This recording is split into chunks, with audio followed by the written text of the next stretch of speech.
Hola, ¿qué tal? Soy Diana Laura Cerón Tobar y voy a hablar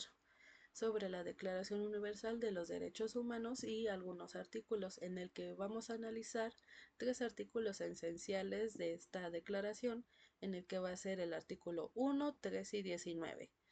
Cada uno será abordado desde su marco legal, su aplicación y cómo podemos garantizar su cumplimiento en la sociedad. Y para eso tenemos que entrar un poquito en contexto histórico y jurídico de cuándo nació esta declaración, en, donde fue el 10 de diciembre de 1948, donde la Asamblea General de las Naciones Unidas adoptó la Declaración Universal de los Derechos Humanos, en el cual se conoce como DUDH, sentando las bases para el desarrollo de igual a algunos otros tratados, mm, como lo que puede ser de ejemplo el Pacto Internacional de Derechos Civiles y Políticos y el Pacto Internacional de Derechos Económicos, Sociales y Culturales, en el cual han consolidado en este marco legal.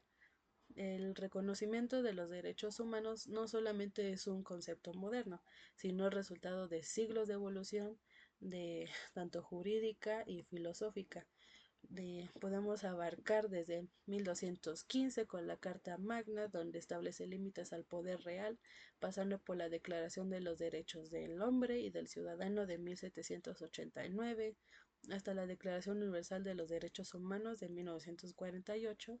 y otro que es 1966 con los pactos internacionales de derechos civiles y económicos, en el cual se ha buscado garantizar principios fundamentales que protejan la dignidad humana. Y con esto podemos pasar a hablar un poquito más de los artículos. Vamos a enfatizar primero con el artículo 1, en el que esta norma nos establece que todos los humanos nacen libres e iguales en dignidad y derechos, y dotados como están de razón y conciencia, deben comportarse fraternalmente los unos con los otros, en el cual este artículo consagra el principio de igualdad ante la ley y el derecho de la dignidad, principios que son fundamentales, que sustentan nuestro sistema jurídico y están presentes en múltiples tratados internacionales, tanto como la Convención Internacional sobre Eliminación de todas las formas de discriminación, tanto como racial y de la mujer, el que de racial fue de 1965 y de la mujer de 1979, y una un poquito más actual del 2006, que fue la Convención de los Derechos de las Personas con Discapacidad. Y pues sin embargo, en la práctica existen violaciones graves a este derecho. Ejemplos incluyen discriminación estructural, donde ciertos grupos se enfrentan desigualdades en empleo, educación y justicia, diferencias salariales injustificadas entre hombres y mujeres, que es a veces un poco más sonado, y casos de racismo y xenofobia como la criminalización selectiva y el trato diferenciado ante la ley. Un ejemplo de dónde es que se promueve este derecho,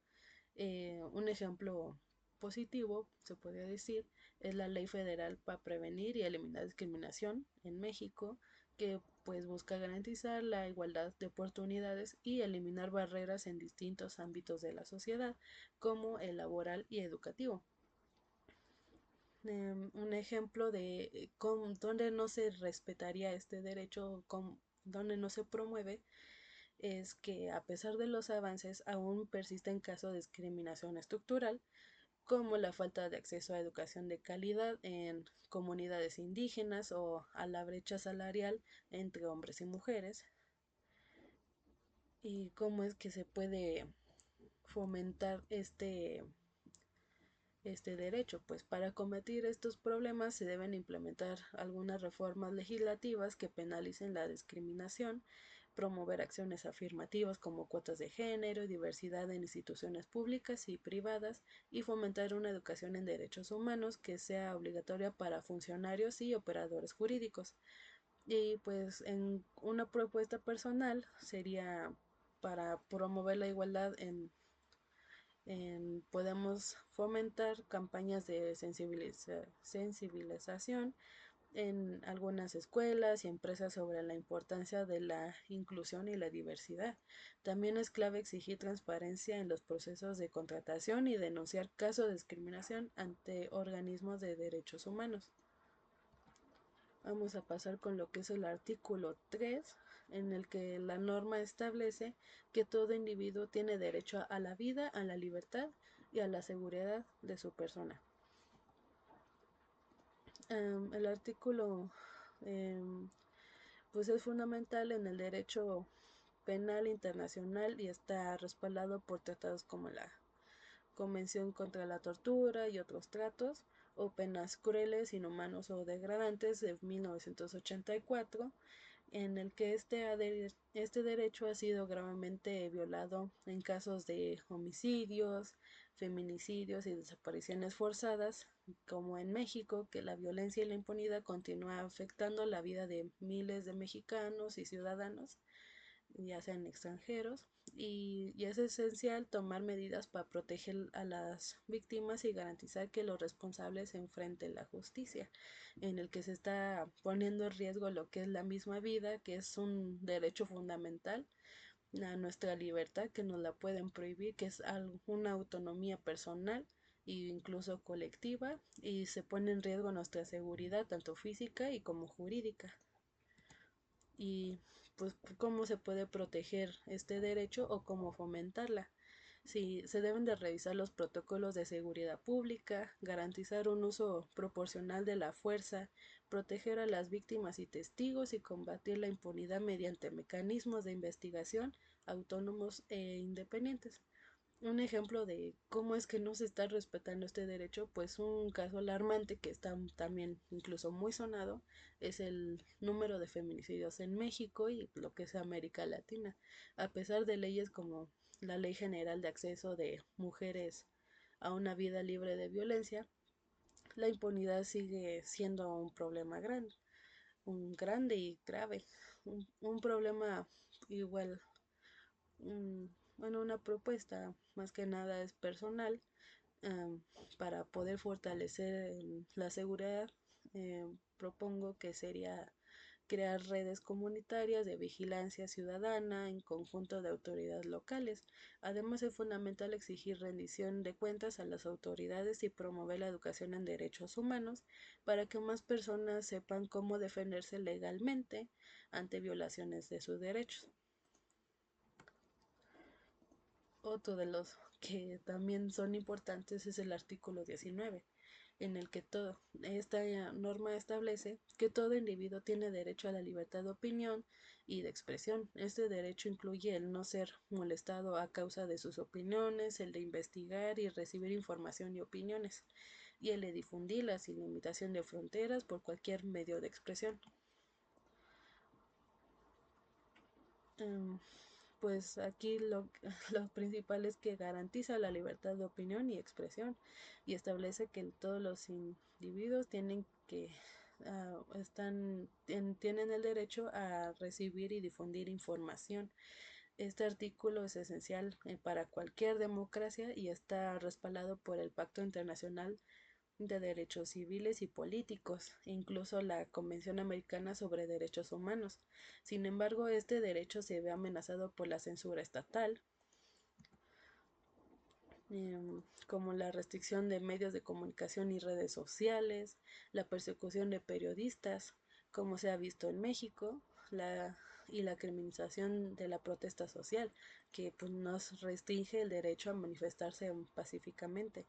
Un ejemplo de cómo se promueve este derecho, pues en países con alta protección a la libertad de prensa, sería como Noruega y Finlandia. Los gobiernos garantizan que los medios de comunicación puedan operar sin restricciones ni amenazas. Y en otro ejemplo de, de sería negativo,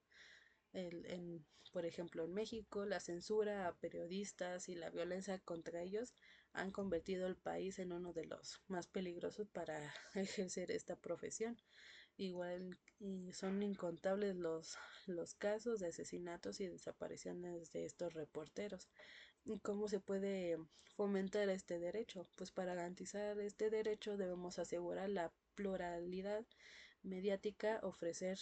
protección legal a periodistas, fortalecer mecanismos de transparencia y acceso a la información pública, más que nada.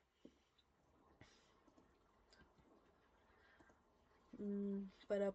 incluso para fortalecer este derecho es clave fomentar el pensamiento crítico incluso y la verificación de la información en las redes sociales. También debemos apoyar a los medios independientes y denunciar cualquier intento de censura que limite el acceso a la libertad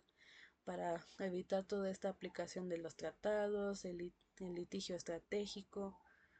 a la poder defender a la víctima realmente, obviamente sabiendo eh, que sí que sí sea verídico, incluso para poder tener, para que tenga un apoyo legal y social a quien está sufriendo todo esto, y alguna reforma legislativa para poder promover un cambio legal para fortalecer su protección a sus derechos. Y pues en resumen, con estos tres derechos, mm, pues cada uno de nosotros puede hacer su parte para fortalecer estos derechos, desde denunciar casos de discriminación hasta exigir transparencia y responsabilidad en gestión pública. La lucha por los derechos humanos es tarea de todos. Es fundamental que como algunos operadores de derecho, incluso como uno como ciudadano, promovamos la aplicación efectiva de estos tratados internacionales, defendamos a las víctimas de violaciones de derechos humanos y participemos activamente en litigios estratégicos y la promoción de reformas legislativas para proteger estos derechos fundamentales. Y pues espero que esta información les haya sido útil para comprender la importancia de los derechos humanos y cómo podemos promoverlos en nuestro entorno. Y pues eso sería más que, más que nada. Y gracias por ver el video.